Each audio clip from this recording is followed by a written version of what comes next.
Bueno, ahora sí, hola a todos, bienvenidos a la presentación del libro Mujeres Intelectuales en América Latina. En primer lugar, bueno, quería agradecerle a UNIP, a Daría Pulfer por prestarnos este espacio y bueno, a Edwin también y a todo el equipo, así que muchas gracias por dejarnos estar aquí. A Dora Barrancos, a Martín Vergel por aceptar en este noviembre tan complicado, de tantos compromisos y eventos, aceptar, leer y comentar el libro.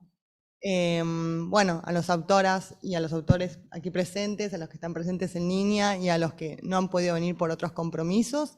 Y a todos ustedes por acompañarnos en el día de hoy, en un día que para nosotros es de mucha celebración, en presentar este libro aquí en Buenos Aires, en UNIP. Les cuento un poco cómo programamos la actividad. En primer lugar va a hablar Martín Vergel, luego Dora Barrancos. En segunda instancia van a hablar dos de los autores, Jorge Myers aquí presente y Eloísa Pontes en línea. Y finalmente haré unos breves comentarios y presentaré un nuevo proyecto que está iniciándose y finalmente, si alguien quisiera compartir alguna pregunta o comentario, aquí estaremos para seguir conversando. Presento entonces a los autores, perdón, a los comentaristas. En primer lugar, bueno, Dora Barrancos. Dora Barrancos es licenciada en Sociología por la UBA, máster en Educación por la Universidad Federal de Minas Gerais, Brasil, y doctora en Historia por la Universidad de Campinas en Brasil. Es profesora consulta de la UBA, investigadora principal del CONICET y fue directora de este organismo entre 2010 y 2019. Posee una vasta producción académica relacionada con la historia de las mujeres, las relaciones de género y las sexualidades disidentes. Entre sus libros se encuentran Inclusión, Exclusión, Historia con Mujeres, del Fondo de Cultura Económicos, publicado en el año 2000, Mujeres en la Sociedad Argentina, una historia de 5 siglos, por Sudamericana en el 2007, Mujeres entre la casa y la plaza, de Sudamericana en el 2008, y su último libro es Los feminismos en América Latina, publicado por la colección Historias Mínimas del Colegio de México en el año 2020. Ha recibido diversos reconocimientos nacionales e internacionales. Y Martín Vergel, investigador del CONICET y del Centro de Historia Intelectual de la Universidad Nacional de Quilmes, es profesor de Historia de América Latina Contemporánea en la Universidad de San Martín y la Universidad de Buenos Aires. Ha sido profesor e investigador visitante en varias universidades del extranjero. Publicó, entre otros libros, El Oriente Desplazado, Los intelectuales y los orígenes del tercermundismo en América Latina, por la Universidad Nacional de Quilmes en 2015, La desmesura revolucionaria, cultura y política en los orígenes del APRA, por la Siniestra en 2019, y recientemente 2 ediciones de textos de Mariátegui, José Carlos Mariátegui, Antología, por siglo XXI en el año pasado, en el 2021, y Aventura y Revolución Mundial, escritos alrededor del viaje por Fondo de Cultura Económica, que acaba de salir y que se presenta el viernes que viene a las 7 de la tarde en la librería del Fondo de Cultura Económica. Muchas gracias a ambos por estar presentes aquí y les paso la palabra entonces. Bueno, buenas tardes a todas y todos. Bueno, para mí realmente es una gran alegría estar aquí. Es un gran honor que Silvina me haya invitado a esta presentación, porque efectivamente es un día muy importante para ella, pero yo creo que también para la historia intelectual en la que se inscribe este libro, y sobre eso voy a hablar un poquito a continuación. Quiero decir que seguramente Silvina me invitó, esto lo hablábamos hace un ratito, porque yo fui parte del proyecto durante un tiempo. Después, lamentablemente, la sobreabundancia de tareas me impidió terminar el capítulo que estaba preparando sobre la peruana Magda Portal, pero seguramente es desde ahí, desde que conozco algo de la cocina del propio proyecto, que Silvina me invitó, y la verdad que pensaba que, dado que para mí fue una real pena no haber podido llegar como autor, tiene algo de compensación poder estar aquí presentando el libro. Bueno, lo que yo pueda decir aquí tiene que ver con mi pertenencia disciplinar, con la historia intelectual, y la verdad que yo pensaba que presentar un libro de historia de las mujeres junto a Dora Barrancos, que es otro motivo que me llena de honra, es de las tareas más difíciles que puede haber para para un investigador académico, y es por eso que escribí un textito para poder decir algo, que espero que no les resulte demasiado árido. Un poco lo será, les advierto. Bueno, en los primeros años de nuestro siglo XXI, Carlos Altamirano comenzó a orquestar un ambicioso proyecto que reunió a varias decenas de investigadores e investigadoras de distintas universidades e instituciones de numerosos países, y que luego de un proceso virtuoso de intercambios y reuniones presenciales, fructificó en los 2 gruesos volúmenes de la historia de los intelectuales en América Latina, publicados por la editorial Katz en 2008 y 2010. La obra no solo sobresalió por la amplitud de temas, figuras y constelaciones culturales que abarcaba, sino por incluir un abigarrado menú de perspectivas de investigación sobre los intelectuales. Esa tribu inquieta, como Altamirano denominó a las élites culturales, en uno de los ensayos programáticos que acompañó la iniciativa.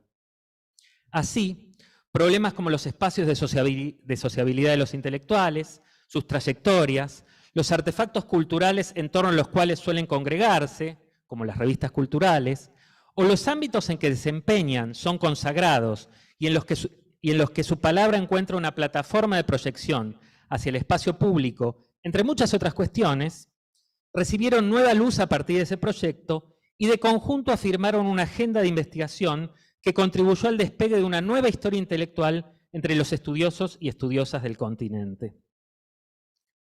Si hubiera que aislar y sintetizar la principal innovación que la obra liderada por Altamirano traía consigo, habría que destacar una doble colocación que la inspiraba. Por un lado, el proyecto no se detenía tanto en los discursos de los intelectuales como en la diversidad histórica de posiciones sociales y formaciones culturales que encarnaban. El anterior privilegio de las ideas y los textos de los grupos letrados era parcialmente desplazado en favor de una atención a las configuraciones y encrucijadas que los habían atravesado en el pasado. Una mirada sensible a los aportes de la sociología de la cultura en sus distintas vertientes presidía esa reorientación que ya no se contentaba con proclamar el pasaje de la historia de las ideas a la historia intelectual, sino que se definía mejor como una historia social y cultural de los intelectuales. Por otro lado, y a modo de contrapeso de la tendencia recién señalada, el enfoque predominante en el proyecto comandado por Altamirano se ubicaba a distancia de excesos tipologicistas o sociologizantes. En la remanida tensión entre sujetos y estructuras, otorgaba un lugar de peso a la capacidad de agencia de los letrados e incluso enfocaba con particular atención sus momentos de invención y o recreación de linajes políticos, tradiciones ideológicas e instituciones culturales. Puede decirse en consecuencia que el proyecto de la historia de los intelectuales en América Latina tuvo el valor de una verdadera intervención disciplinar, configuradora de una zona del quehacer historiográfico, a tal punto que sus efectos se han dejado notar incluso en sus inevitables lagunas o carencias. Y lo ha hecho de modos insospechados, reveladores de las dinámicas sorprendentes y a veces hasta paradojales que, como argumentaba Pierre Bourdieu, subyacen a los procesos de internacionalización de los espacios académicos. Así, por señalar un caso notorio, la limitada presencia en la obra de referencias a los avatares de la vida intelectual colombiana trajo aparejado que un núcleo de investigadores de la Universidad de Antioquia, en Medellín, pusiera en marcha en 2012 el primer Congreso de Historia Intelectual de América Latina. Carlos Altamirano brindó en esa ocasión la conferencia inaugural y desde entonces el CHIAL, como se lo conoce, ha recorrido bajo su signo estaciones que lo llevaron a Buenos Aires, México, Santiago de Chile, Montevideo y próximamente, en su 6ª edición a realizarse el año entrante, a la Universidad de San Pablo. De una relación de proximidad análoga surge ahora, bajo la cuidadosa iniciativa de Silvina Cormick, un proyecto que desde otro ángulo busca también completar la propuesta cifrada en la historia de los intelectuales. Desde su título, Mujeres intelectuales en América Latina, se observa un sutil desplazamiento que indica que no estamos esta vez ante una historia de pretensiones globales.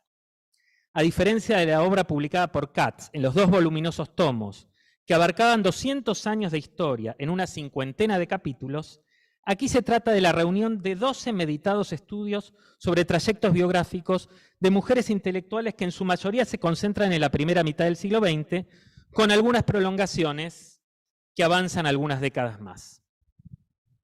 Pero sobre todo es la palabra mujeres la que recorta un universo propio de indagación dentro de la historiografía de las élites letradas del continente. Llegados a este punto, cabe preguntarse qué aporta una perspectiva de historia de las intelectuales a ese otro campo que ha experimentado también un vigoroso despliegue en las últimas 4 décadas, alimentado además por los ciclos de politización feminista que se han vivenciado durante ese periodo. Es decir, ¿qué aporta la historia de las intelectuales a la más genérica historia de las mujeres?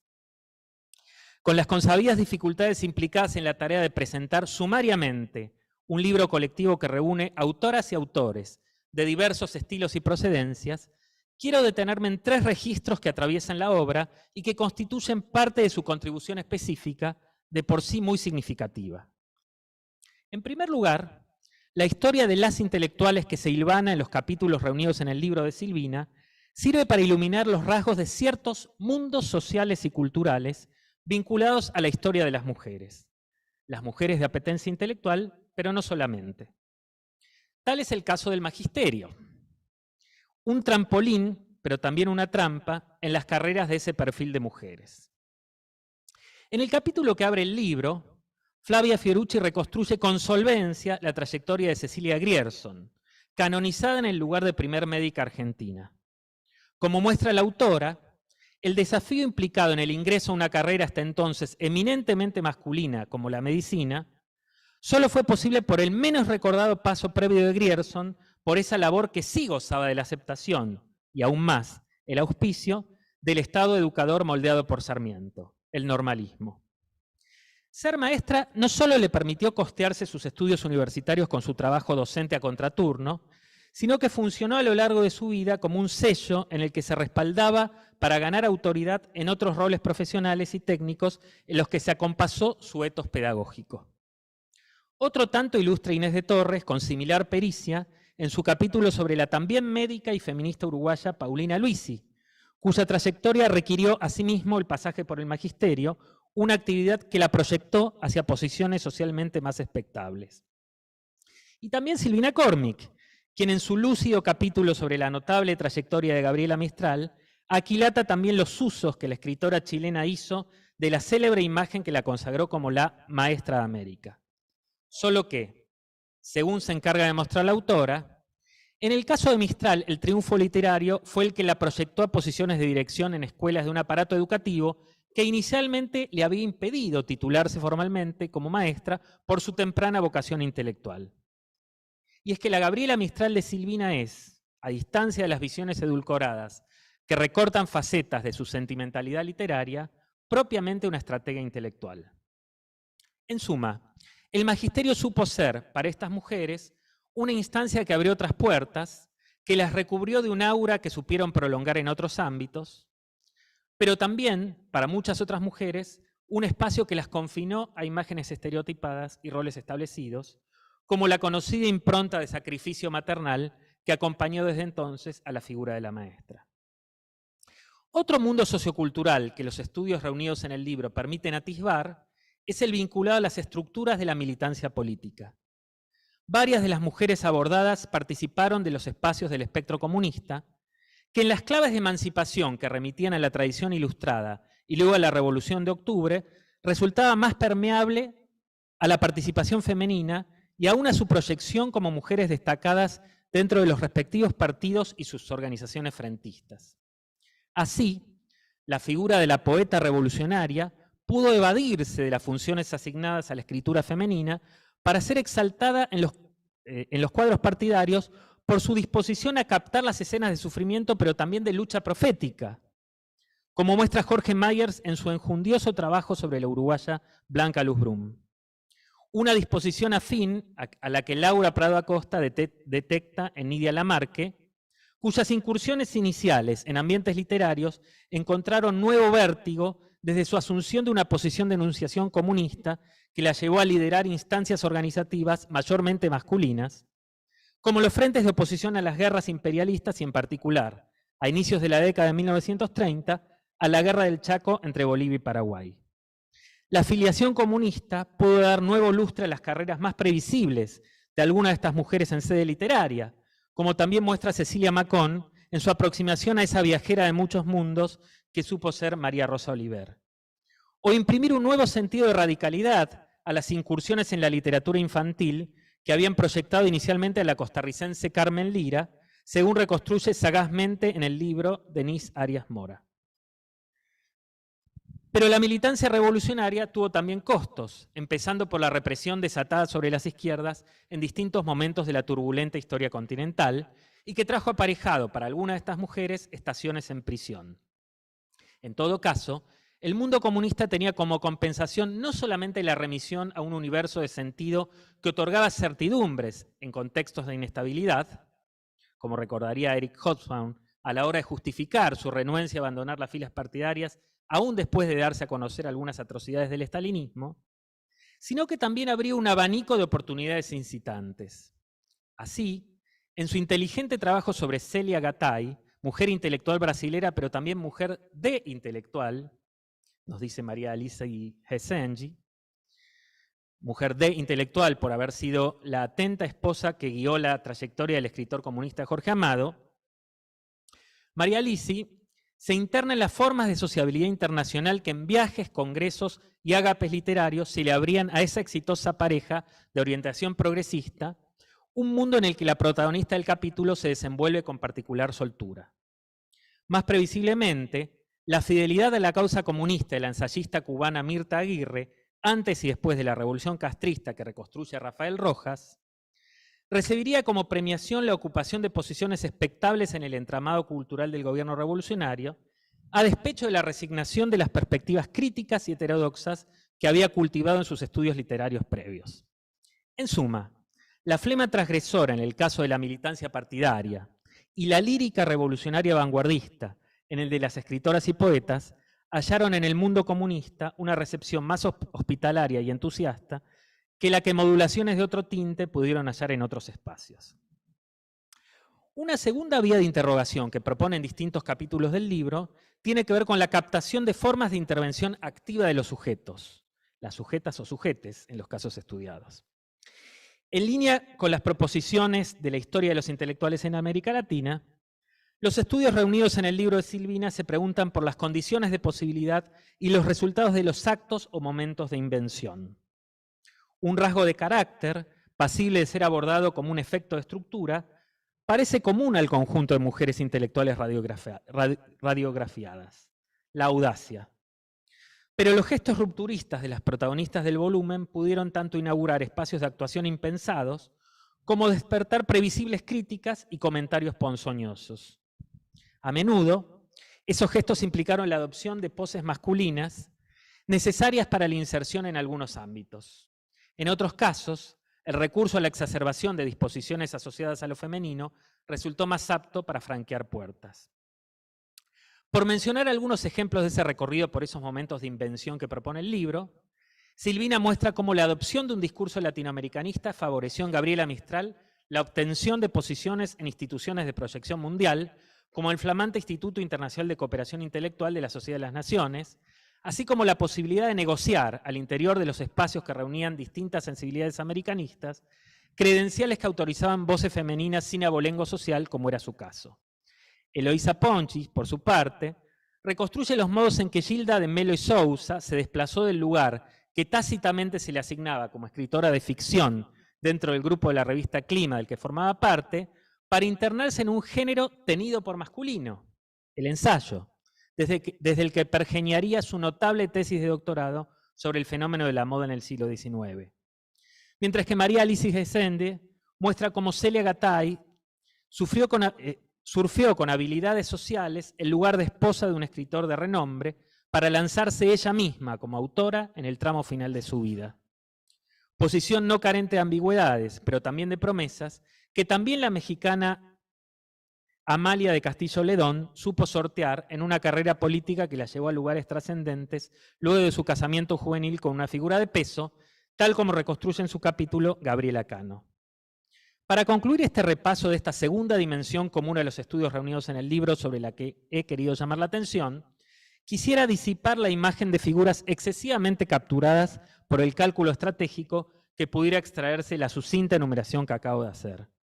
En ese sentido, cabe decir que una de las virtudes del libro es que sabe ubicarse tanto a distancia de la celebración hagiográfica de las figuras retratadas, como del cinismo que podría derivarse de una mirada que en sus gestos audaces solo observara maniobras calculadas.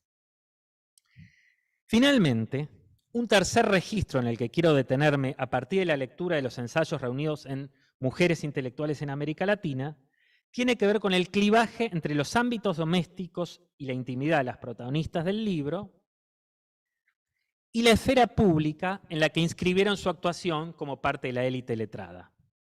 Y aquí yace quizás una de las principales contribuciones del libro. La perspectiva de historia de las intelectuales que aquí se propone sirve para ilustrar una de las vías de proyección de las mujeres a la vida pública. En efecto, mientras contemporáneamente los nombres de otras mujeres cobraban celebridad por sobresalir en el cine o los concursos de belleza, aún con todos sus obstáculos, la literatura, la actuación en instituciones educativas o la política fueron plataformas para la proyección de voces de mujeres en el espacio público. La esfera propiamente intelectual, aún siendo hegemónicamente masculina, permitió y hasta auspició grietas o fisuras en las que esas mujeres destacadas inscribieron su praxis cultural. Solo que esa presencia de las mujeres retratadas en el libro en el espacio público pareció muchas veces cobrarse un cierto precio en la tramitación de sus vidas privadas. Como observa Claudio Lobnitz en el incisivo prólogo que hace las veces de presentación del libro, y acá lo cito, Claudio Lobnitz, hay en la fama de estas mujeres una cierta soledad que pareciera ser característica y que las distingue de sus contrapartes masculinas. Retomo yo. Esa imagen real o mistificada de una domesticidad en penumbras, objeto de habladurías, acompañó la trayectoria y las vidas póstumas de al menos una parte de las intelectuales de las que se ocupa el libro. Así, por caso, el hecho de que varias de ellas no tuviera hijos se adhirió como un dato indeleble a sus imágenes recordadas, mientras que Blanca Luz Brum podía ser mencionada más por su vida sexual liberal que por su mariateguismo o su poesía revolucionaria de vanguardia. La incorporación del análisis de esa dimensión doméstica o íntima como contraparte del quehacer intelectual, como hacen Silvina Cormick en sus referencias a las parejas homosexuales de Gabriela Mistral, María Alicia Gesende en su consideración de la sociedad matrimonial entre Celia Gatay y Jorge Amado, Eloísa Pontes e Inés de Torres sobre las disposiciones intelectuales, pero también los condicionamientos de los hogares paternos de Gilda de Melo de Sousa y Paulina Luisi, y Jorge Myers en relación a las parejas y las aventuras amorosas de Blanca Luz Brum, es otro mérito del libro. En definitiva, y con esto termino, resulta imposible hacer total justicia en pocos párrafos al libro que hoy nos congrega, lleno de pliegues y desvíos que acompasan la reconstrucción de las vibrantes vidas de sus protagonistas. La enfática recomendación de la lectura directa de cada uno de sus capítulos es el mejor modo que se me ocurre para terminar esta breve intervención sobre un libro destinado también a ser una obra de referencia.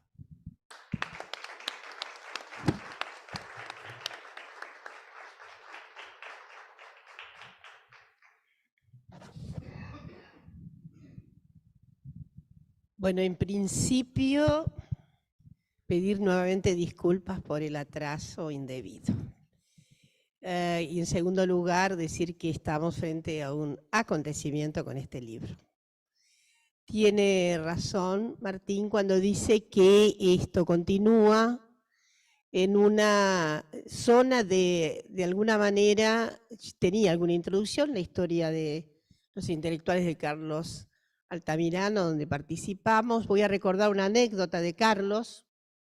Me acuerdo que cuando estaba pergereando el texto y hablamos de la contribución que haría, y entonces yo le dije que iba a tomar parte de ese magisterio que se tornó feminista inicialmente, de una manera muy, muy pionera en nuestro país, con sobre todo con la evocación de la publicación Nosotras, que vino a luz en La Plata en 1902, y en fin, últimamente he vuelto a hincar el diente a esa publicación tan iconoclasta, en donde se pergeña gran parte del diseño anticlerical de esa que fue una masona, María Vela Ramírez, ¿no? Tuvo una inscripción masónica y demás. Recuerdo que Carlos me dijo algo absolutamente agradable, y voy a repetirlo más o menos en sus mismos términos. Me dijo: qué notable, ¿no? Hablamos de los maestros, pero resulta que todos los letrados de América Latina han dependido de las maestras. Y tal cual, porque ustedes saben que la feminización del magisterio no es algo que acontece en el siglo XX. Por lo menos en nuestros censos iniciales, 69, 95 y demás, es cierto que son censos muy particulares, tienen una heterodoxia conceptual, que es como si fuera ese diseño borgiano. Las categorías no son excluyentes. Véanse qué divertido que son las categorías de esos censos. Jornaleros, trabajadores diarios, plantadores, luego chacareros, colonos, vaya a saber qué es eso, ¿no? Porque hay una espléndida cantidad de categorías que efectivamente en los que no se subsume la radiación notable de la actividad humana. Pero, justamente, si nos tomamos el trabajo de ver qué es lo que pasa con esas categorías relacionadas con lo pedagógico, verán ustedes que dicen profesoras, maestras, docentes. Hay una serie de categorías para que podamos hacer inferencia de que se trata de mujeres. Notablemente hay muchísimas mujeres haciendo docencia ya en ese primer censo que tenemos. Desde luego docencia primaria, elemental, etcétera. La cuestión de la docencia del profesorado secundario es mucho más relativamente reciente, solo inicios del 20, dado que el bachillerato era exponencialmente misógino. Y obviamente las mujeres iban a la escuela normal, pero es evidente que también la escuela normal tenía muchos docentes varones, tal vez más varones, depende. La escuela de Paraná en un momento tuvo más varones que mujeres, pero lo que quiero decirles relativamente, ¿no? Lo que quiero decir es que el profesorado en la escuela, en el bachillerato, era ralo de mujeres. Sobre todo creo que la conjetura es que daban, por ejemplo, clases de francés. Ahí generalmente había una mujer que sabía francés, que era adoptada, aunque no tuviera la titulación. Ustedes saben que en nuestros países, en todos nuestros países, ¿cómo le pasó a Gabriela Mistral? Es paradigmática. Gabriela Mistral podía estar muy bien informada, tenía un autodidactismo notable, pero no había podido conseguir la fórmula de titulación adecuada. Dicho lo cual, este texto revela obviamente letradas, y en el caso de la notable hija de Mondragón, yo no sabía que la famosa Nahui Olin, su seudónimo, era la hija de Mondragón. O sea que ya esta información es, el general Mondragón lo tenemos, ¿no? Como un ilustre, sádico personaje que mata absolutamente así, hace la orden de matar a Madero y a Pino en lo que se llama el sexenio, 6 días terribles, después de la asunción de Madero como presidente.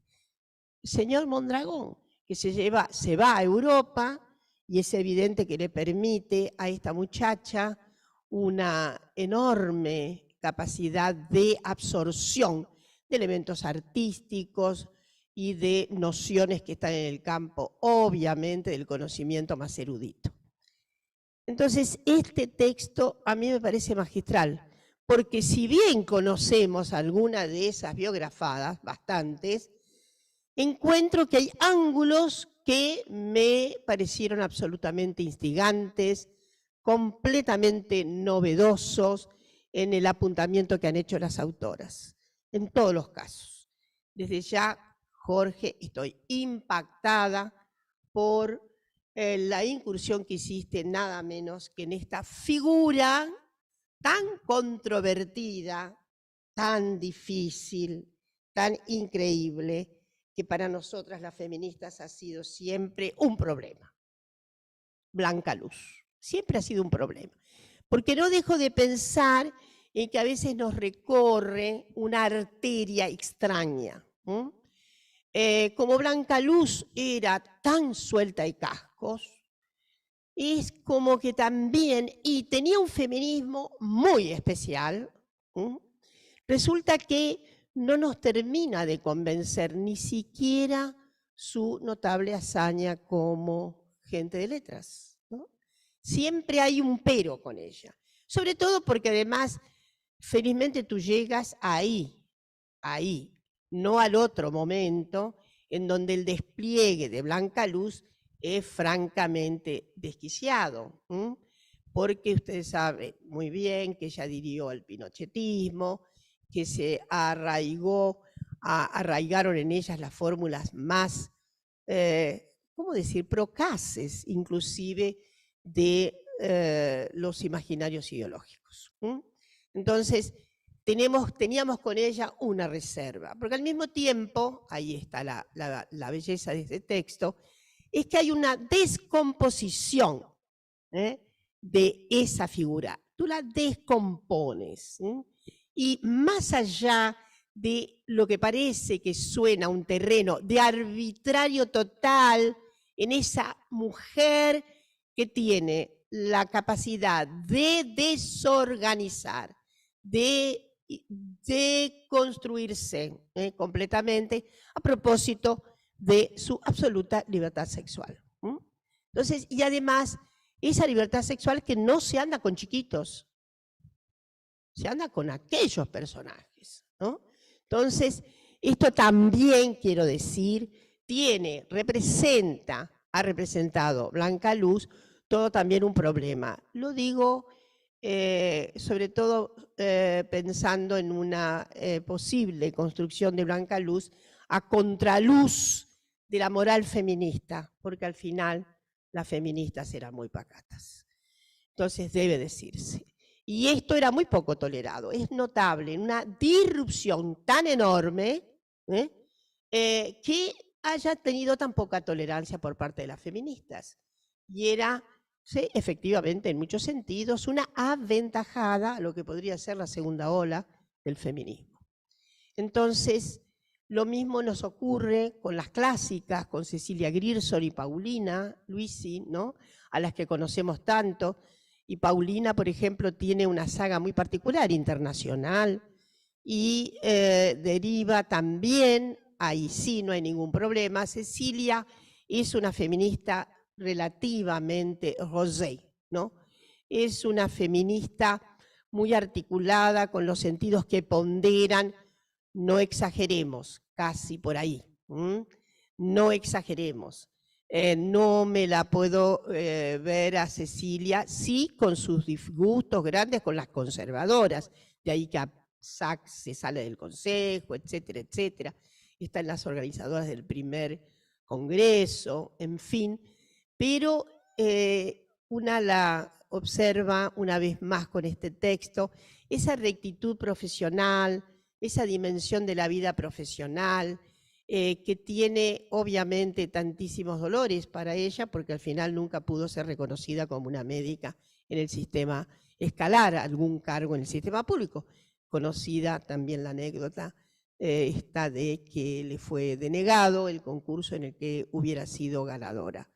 De Paulina, lo mismo, son además figuras medio enigmáticas en lo personal. ¿Sí? Tenemos una cuestión enigmática en el fondo de su no de esas subjetividades que están tan bien diseñadas en estos dos trabajos, sino que a veces tenemos la impresión, esto que tú dices, una cierta soledad, una cierta soledad.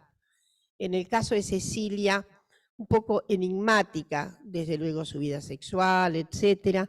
En el caso de Paulina, también, vidas que al final, bueno, en el caso de Paulina estuvo un tiempo en Europa, inclusive cuando luego se desvincula, etcétera, del famoso consejo, pero es verdad lo que dices, hay una cierta soledad. Y esto que Paulina consigue ser una de las feministas internacionales que primero se produce en América Latina, porque al final fue la primera que tiene un cargo y que además la había convocado Elena Arizmendi para una saga que finalmente no coaguló, y era la famosa Liga Feminista Iberoamericana, que tuvo algunas mujeres y que no coaguló, en oposición a el grupo norteamericano, sobre todo el que va a ser la primera convocatoria en Baltimore en 1922. Ahí hay, fíjense, muy precozmente, una circunstancia de identificación de la mujer latinoamericana versus identificación de la mujer anglosajona. En el caso de Gabriela Mistral, que es una feminista también recolecta, a pesar de toda su enunciación, etcétera.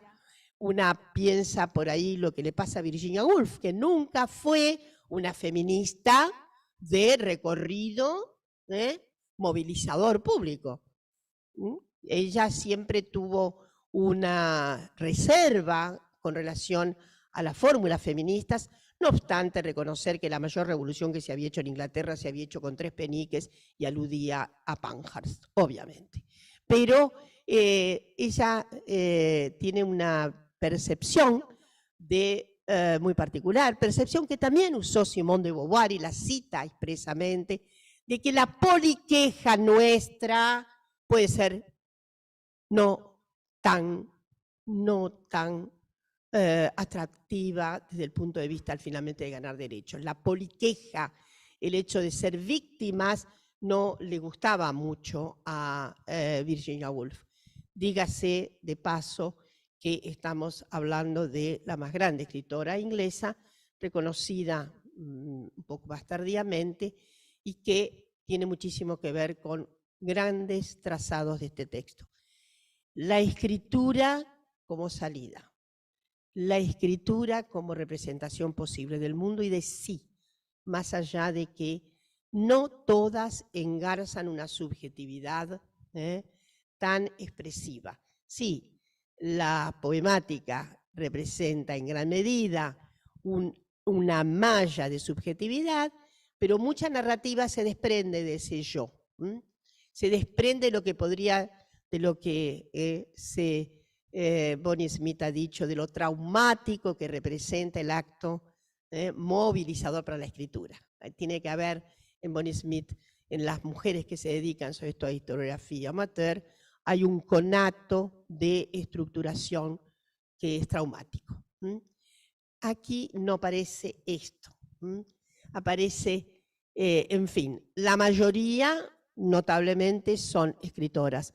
Carmen Lira es evidente una figura muy especial, también muy cercana al feminismo y luego no tan feminista orgánica, digámoslo, ¿no?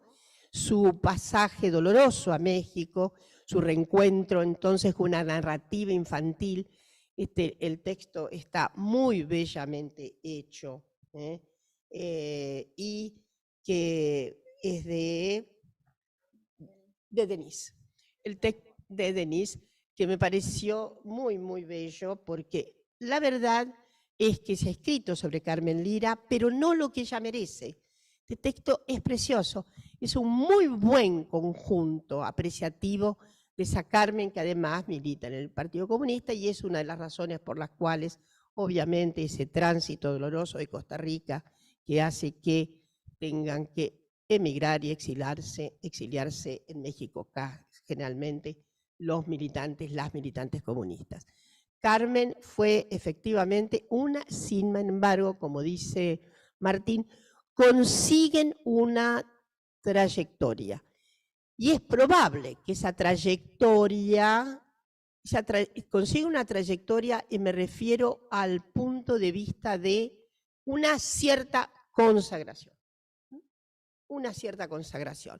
Desde luego, el caso de Gabriela Mistral, la consagración. Además, premio Nobel, no es poca cosa.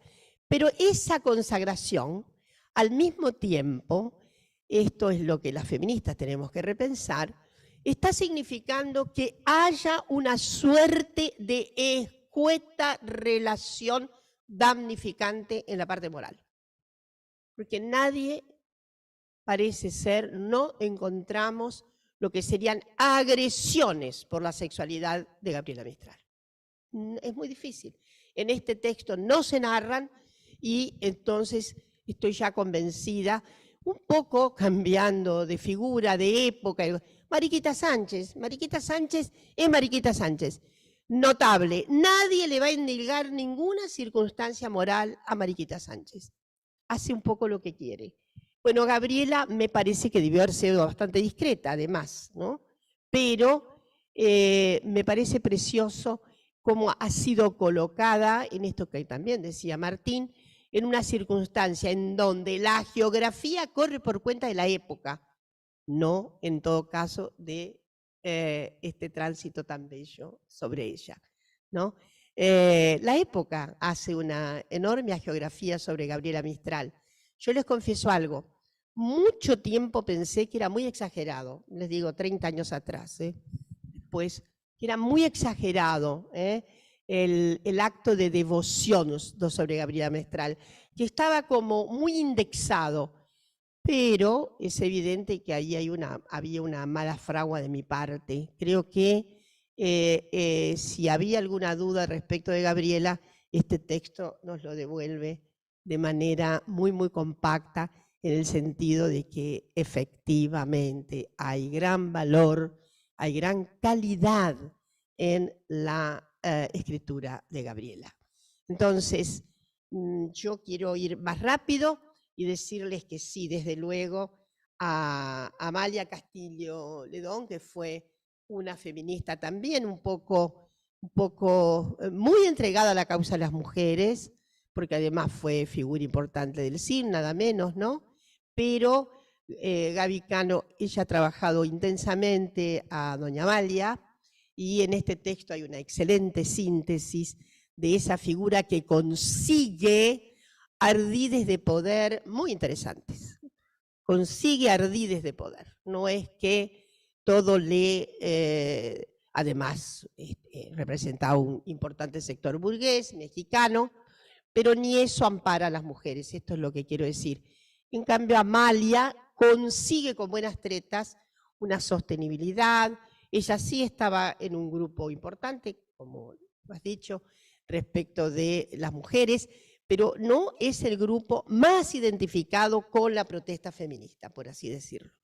Pero me parece que se consigue aquí Gaby consigue una excelente síntesis de lo que fue esta mujer, en donde además tenía muy buenos vínculos con las norteamericanas, si no la dirección del CIN no le hubiera sido posible, ¿no? Ella estuvo en Buenos Aires y acá hay retratos muy importantes de Evita con Amalia. Se dijo en su momento que Evita quería presidir el CIN, no nos consta, pero fue muy, muy, muy elegante la relación que pudieron mantener Eva Perón con Amalia Castillo Ledón, que también me parece que salta al terreno de lo internacional. O sea que hay figuras. Paulina fue una mujer internacional, Gabriela fue una mujer internacional, el caso de Amalia Castillo Ledón fue una mujer internacional, en fin, de tránsito internacional y de reconocimiento internacional, de vínculos internacionales.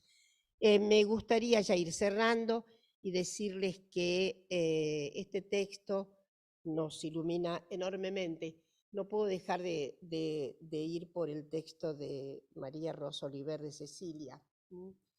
Hermoso texto también sobre María Rosa Oliver, que nos trae algunas cuestiones que ella comentó en su famosa autobiografía realizada ahí, respecto del impacto que le produce la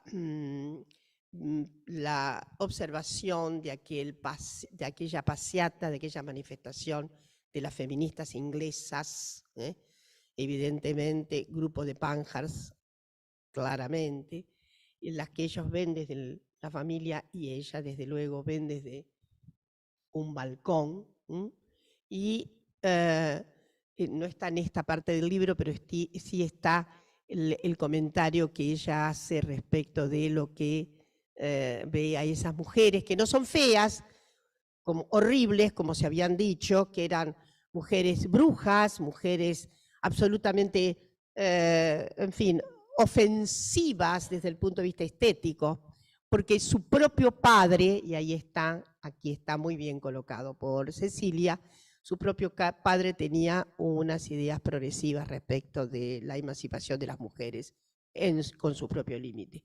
Y ella recuerda que su padre haber dicho, qué mentira lo que se ha dicho, ninguna de ellas es fea, ¿no? Algo así, ¿no? Ninguna de ellas es fea.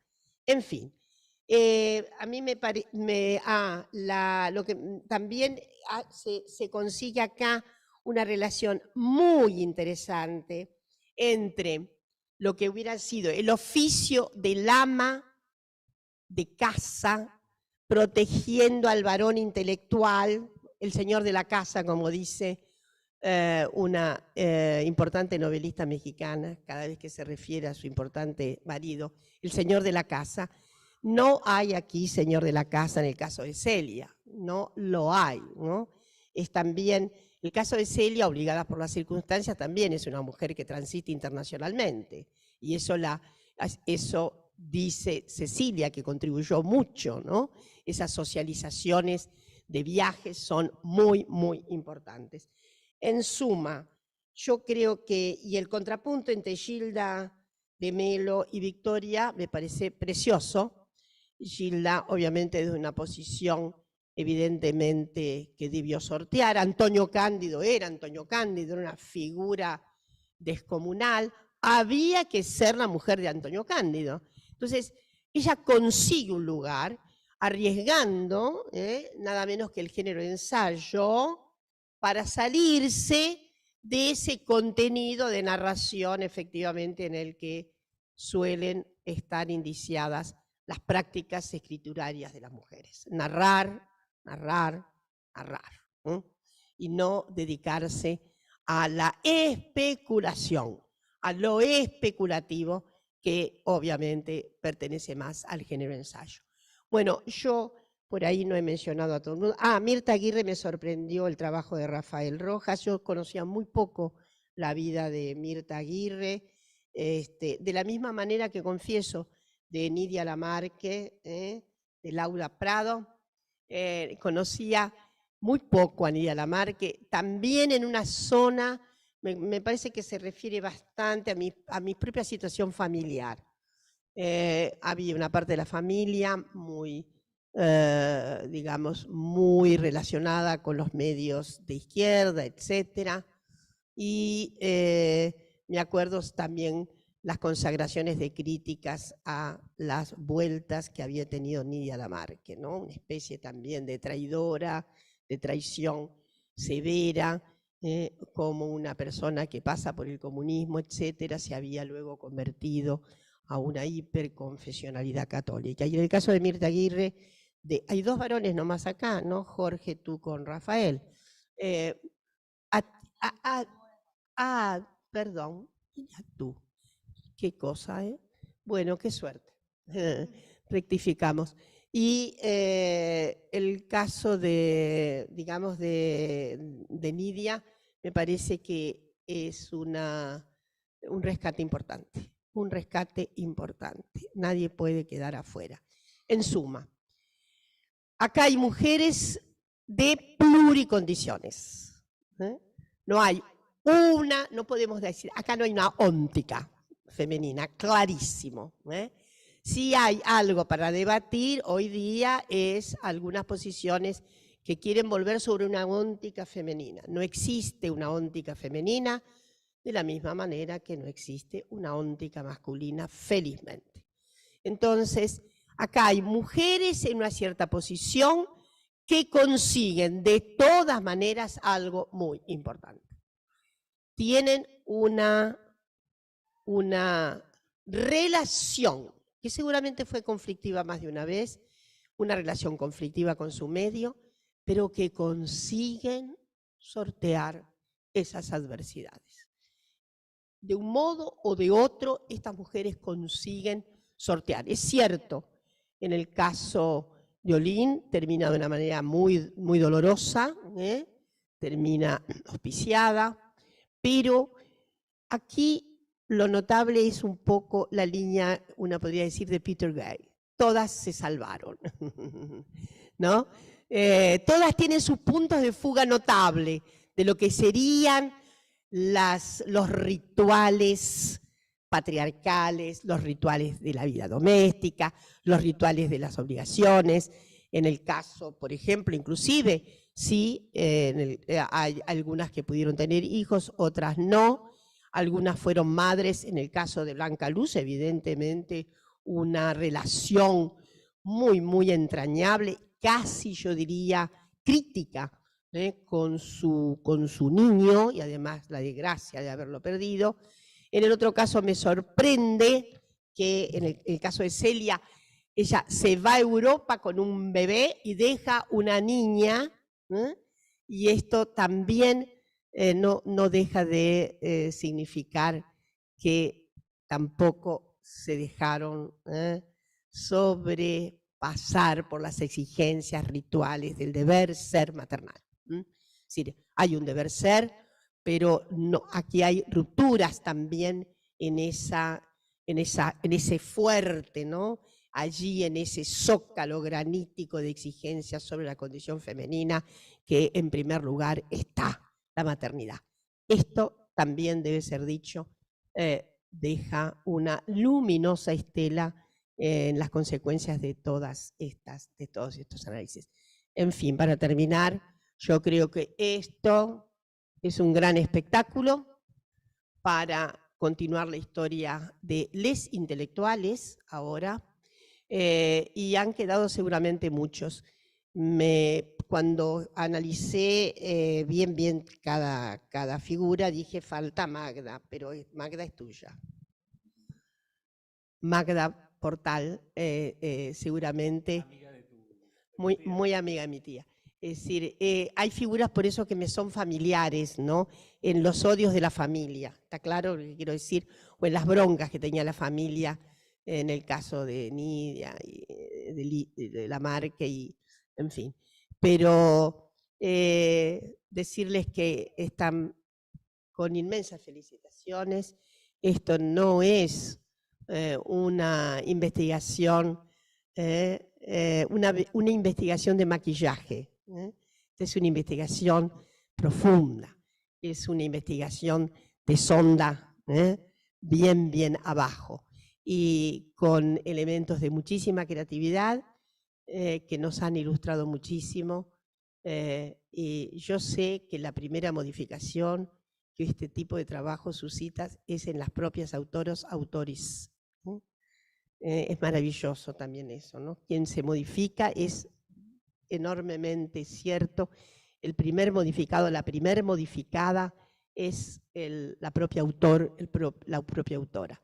Pero lo más bonito es que eso se transforma en una significativa contribución al conocimiento de los trajines intelectuales de esas mujeres que constituyen seguramente apenas una muestra de lo que está todavía por traerse a luz. Seguramente tenemos que seguir buscando aquellas mujeres que produjeron, sobre todo de manera aún más amateur, contenidos literarios, etcétera.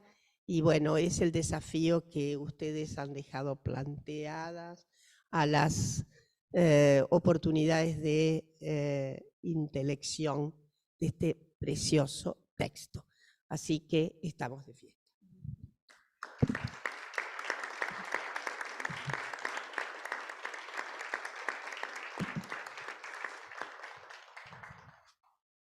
Bueno, muchísimas gracias Dora y Martín por sus hermosas palabras, sus comentarios. Gracias a ambos. Y ahora sí, vamos a pasar a los autores, a Eloísa y a Jorge. Los presento a ambos primero. Bueno, Eloísa Pontes es doctora en Sociología por la Universidad de San Pablo, profesora de la Universidad Estadual de Campiñas, Unicamp, investigadora de PAGU Núcleo de Estudio de Género de la misma universidad e investigadora de productividad del CNPq. Sus investigaciones se concentran en la antropología urbana y la sociología, la etnografía de la vida intelectual, la historia social del teatro brasilero y las relaciones entre género y corporalidades. Jorge Myers es doctor en Historia por la Universidad de Stanford, es docente de la Universidad Nacional de Quilmes, miembro del Centro de Historia Intelectual en la misma universidad e investigador del CONICET. Su trabajo atiende a la historia intelectual y cultural de la Argentina y de América Latina en los siglos XIX y XX. Muchas gracias, Jorge, gracias, Eloísa. Comenzás, no te veo, ahí te veo. Te damos la palabra, Eloísa, gracias. Bom, boa noite a todos e a todas. É uma alegria imensa estar aqui, mesmo que virtualmente, nessa mesa dedicada ao debate do livro organizado por Silvina Cormick, a quem agradeço pela honra de integrar o volume ao lado de intelectuais que admiro.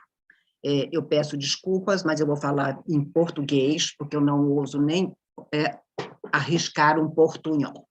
Meu artigo no livro aborda a trajetória e a obra da brasileira Gilda de Mello e Souza e esboça uma comparação entre ela e a argentina Vitória Ocampo.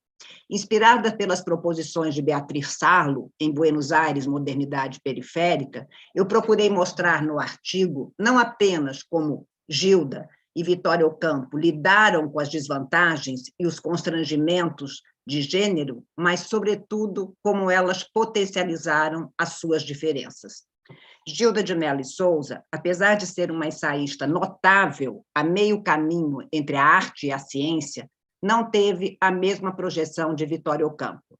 Intelectual acadêmica e professora da Universidade de São Paulo, Gilda foi admirada em vida por um círculo pequeno, composto por alunos, colegas de faculdade e leitores entusiasmados com seus escritos, dispersos em revistas de baixa circulação e apenas publicado em livros depois da sua aposentadoria. Vitória Ocampo, ao contrário, tem uma das trajetórias mais bem documentadas entre as mulheres latino-americanas. Ela e a revista Sur são referências incontornáveis na história intelectual e cultural da Argentina. Sem o patrocínio de Vitória Ocampo e sem o auxílio do seu imenso capital de relações sociais e intelectuais dentro e fora da Argentina, a revista que a projetou como ensaísta, editora e mecenas não teria existido. Se as diferenças entre Gilda de Mello e Souza e Vitória Ocampo são maiores do que as similitudes, há uma dimensão decisiva que as aproxima. Ambas se rebelaram contra as modalidades expressivas socialmente autorizadas para as mulheres na época, a poesia e a literatura, e decidiram se firmar como ensaístas. Ao longo de suas trajetórias, elas se firmaram como intelectuais no plano das ideias e do pensamento. A comparação entre elas exige o enlace entre a origem social, a trajetória e a dicção autoral. Vitória Ocampo, em função do volumoso capital social e cultural e econômico, pôde dispor de sua fortuna pessoal a serviço de um projeto de intervenção cultural. Gilda de Mello e Souza, com trunfos sociais mais reduzidos, ainda que valiosos, construiu sua dicção autoral em meio à carreira universitária, acadêmica e à sua profissionalização como professora universitária. Sua ousadia intelectual não teve contrapartida na vida pessoal. Bem casada, com um dos maiores críticos da literatura brasileira, Antônio Cândido, com 3 filhas, ela conciliou a carreira com as vicissitudes do cotidiano doméstico de uma família de classe média. Mas, além das diferenças no plano da biografia, outras derivadas das transformações na estrutura social, do acesso diferenciado à escolarização e do processo de modernização das cidades em que viveram, precisam ser levadas em consideração para aquilatar as possibilidades de afirmação cultural e intelectual para as mulheres na época. Por essas razões, a comparação entre Gilda e Vitória Ocampo, no meu artigo, foi delineada como um experimento sociológico que visou também contrastar as possibilidades de inserção e de reconhecimento das mulheres nas cidades em que elas atuaram. São Paulo, no caso de Gilda, Buenos Aires, no caso de Vitória Ocampo. Para dar conta dessas dimensões, eu segui as prescrições analíticas enfeixadas pela ideia de que a história social da cultura pressupõe a atenção às marcas da experiência social e a sua retradução em formas simbólicas específicas, entre elas a linguagem. Esta maneira de abordar todo e qualquer objeto simbólico, a partir da sua inscrição num sistema de relações modeladas por uma cultura mais ampla, é essencial para aqueles que, como eu, praticam a antropologia como uma ciência das formas, dos fundamentos sociais do simbolismo e das dimensões simbólicas da vida social. Eu parto, assim, do pressuposto de que a apreensão da produção cultural é inseparável do exame das condições sociais e dos constrangimentos que enredam a criação, os grupos e os gêneros expressivos que utilizam, sejam eles a arte, a dramaturgia, um ensaio ou o trabalho científico. A análise dos condicionantes sociais na modelagem da produção intelectual é fundamental para entender as razões pelas quais o ensaio foi até recentemente abordado como uma modalidade sem gênero, né? E aqui eu acho importante fazer a referência entre, né, o livro, os 2 volumes coordenados por Carlos Altamirano e o livro coordenado pela Silvina, né, onde o ensaio ganha uma outra modalidade de apreensão. O outro conjunto de prescrições que guiou a minha comparação entre Gilda de Mello e Souza e Vitória Ocampo ancora-se no pressuposto de que o gênero é um princípio ativo da organização social que afeta o próprio conhecimento produzido. Gênero é, portanto, uma categoria analítica articulada e construída através da classe e da raça, que produz estruturas de prestígio e integra uma explicação, um esquema de explicação do mundo social. Ciente do perigo do anacronismo, quando fazemos história intelectual, o qual consiste em encapsular os autores que nos antecederam nos dilemas que enfrentamos no presente, eu sustento no artigo o argumento de que a decisão de Gilda de Mello e Souza e de Vitória Ocampo pelo uso do ensaio como modalidade expressiva abre novas pistas para o entendimento das condições de produção do ensaísmo latino-americano. Ao se expressarem com os recursos estilísticos do ensaio e não com as ferramentas da literatura, elas puseram às claras as marcas do gênero enfeixadas no ensaio, retirando, assim, a sua pretensa universalidade como gender free form.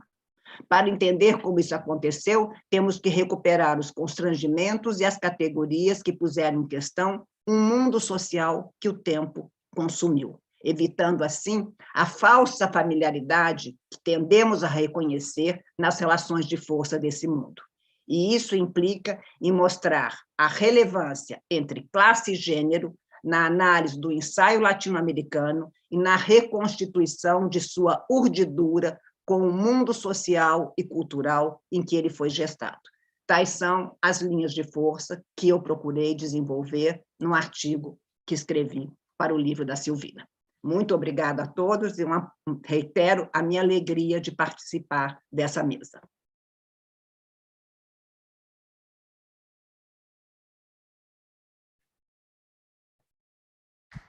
Muchas gracias, Eloísa, muy amable. Y le damos la palabra entonces a Jorge.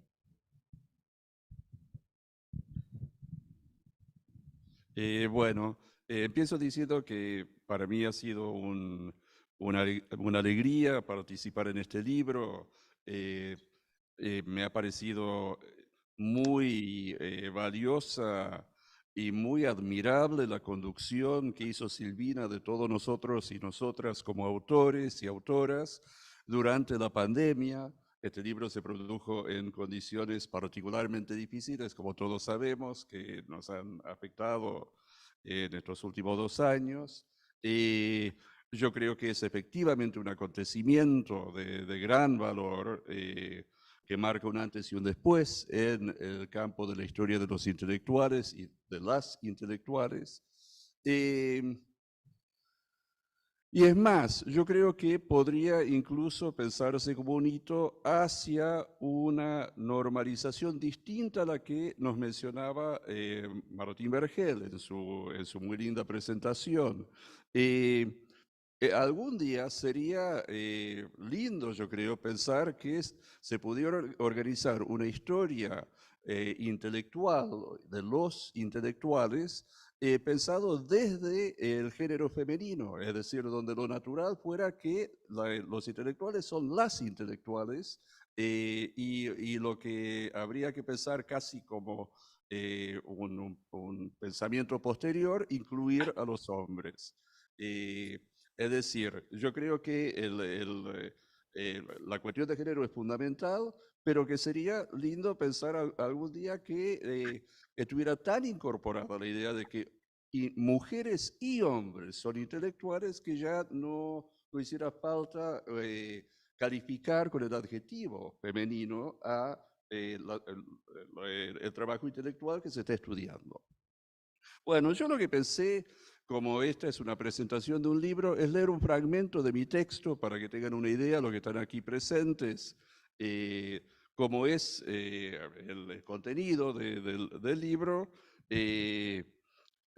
Voy a tratar de limitarme al tiempo breve que tenemos. Me quedan que 7 minutos. Bueno.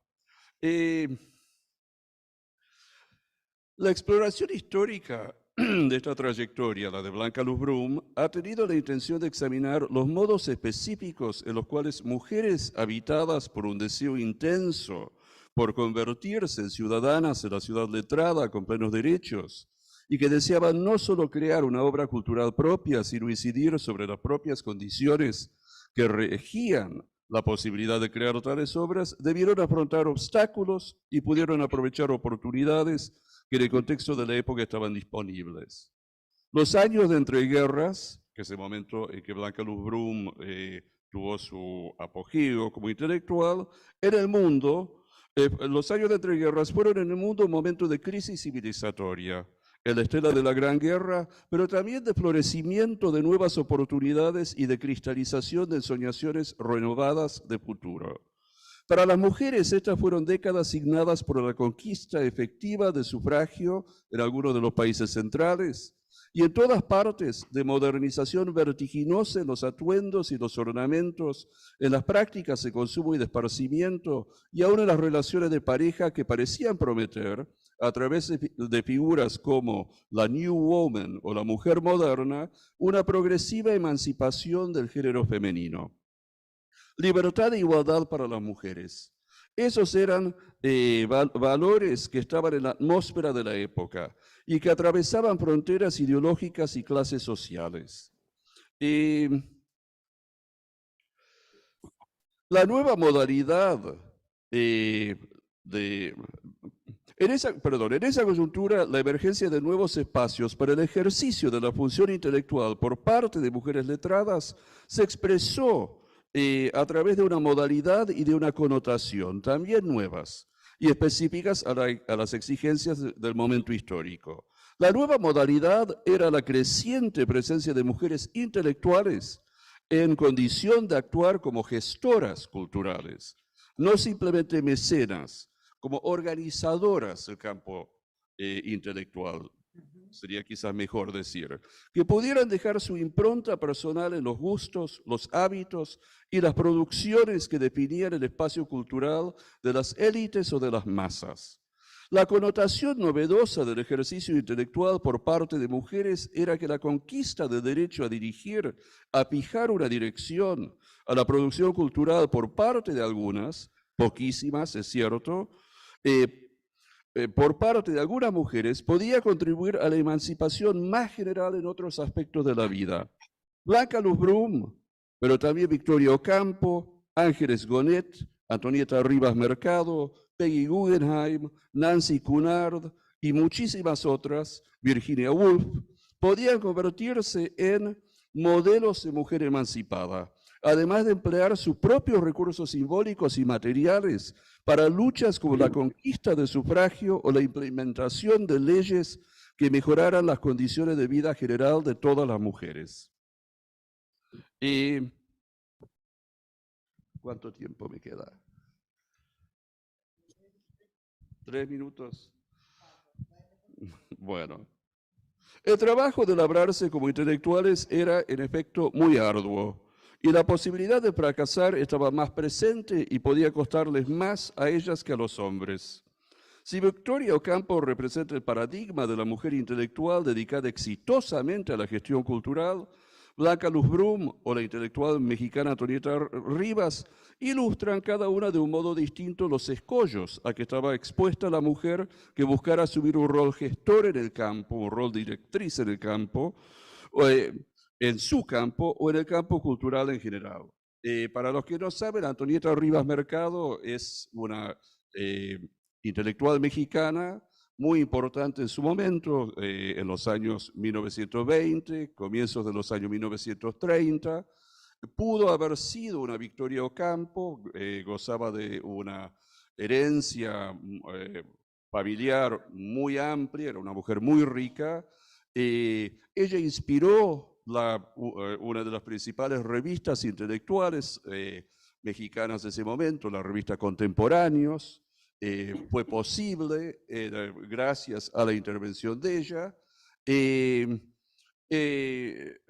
Sin embargo, por cuestiones que tenían que ver con la vida política mexicana, por su vínculo desafortunado y triste con José Vasconcelos, terminó siendo arrastrada primero al exilio y después al suicidio.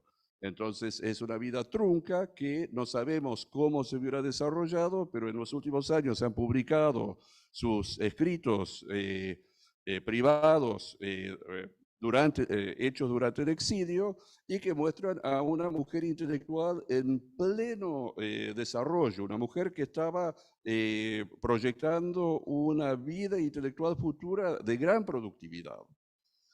Vuelvo sobre Blanca Luz Brum y con eso termino.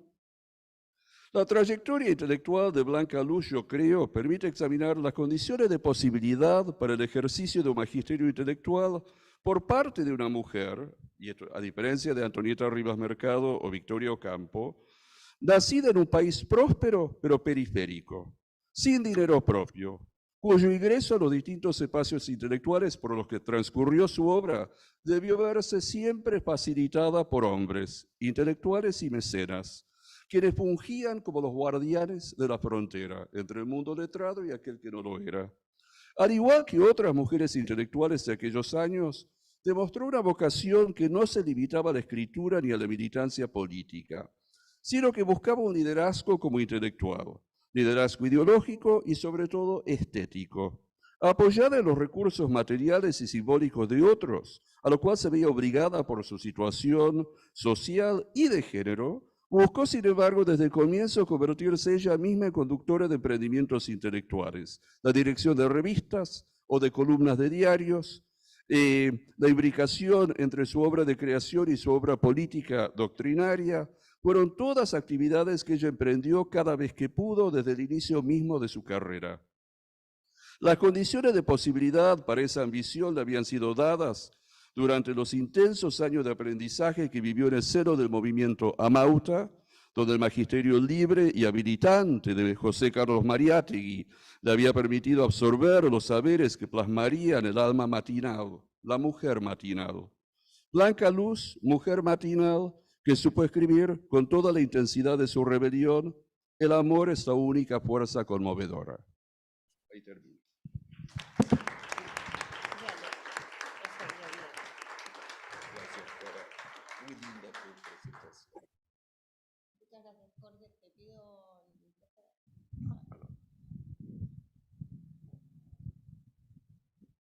Bueno, muchas gracias Jorge, gracias Eloísa nuevamente.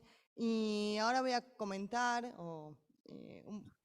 para los que conocen menos, bueno, cuál fue el origen del proyecto, cómo se desarrolló, cuáles fueron los ejes que quisimos trabajar aquí. Bueno, en primer lugar, agradecer, ¿no es cierto? Agradecer a Dora y a Martín por venir hoy, a los autores, bueno, a todos los presentes, al público que esté en YouTube, y agradecer a todos por estar aquí en un día que es realmente importante y de celebración para nosotros, como ya dijimos.